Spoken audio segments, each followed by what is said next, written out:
बहुत समय पहले की बात है।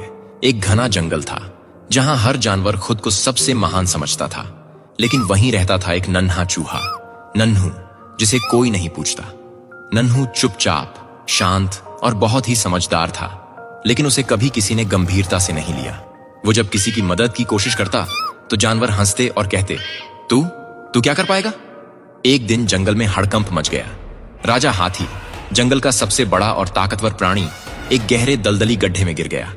शेर, भालू, भेड़िए सबने कोशिश की, लेकिन हाथी बहुत गहराई में था। रस्सियां खींची गईं, पेड़ गिराए गए, कुछ काम नहीं आया।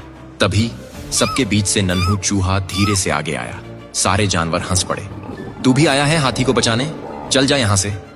लेकिन नन्हू ने कुछ नहीं कहा। उसने गड्ढे की दीवार को ध्यान से देखा। वहां एक तरफ की मिट्टी थोड़ी नम और गीली थी। उसे एक पुरानी सुरंग की याद आई जो कभी उसके दादा ने बनाई थी और जो इस दिशा में जाती थी। नन्हू चुपचाप वापस मुड़ा और भागा अपने पुराने बिल की ओर। वहां से वो सैकड़ों मीटर लंबी एक संकरी सुरंग में घुस गया।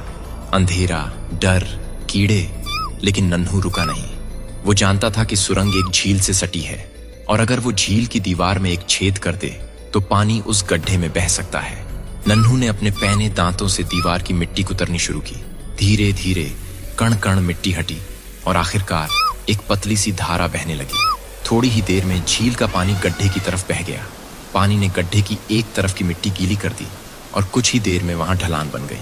हाथी समझ गया, यही मौका है।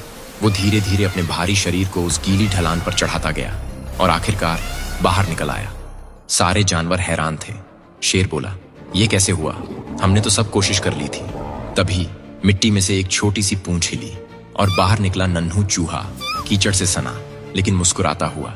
हाथी ने अपनी सूंड से नन्हू को उठाया और सबके सामने कहा, ताकत से नहीं, समझ से रास्ता निकलता है और जिसे तुम छोटा समझते हो वही सबसे बड़ा काम कर जाता है।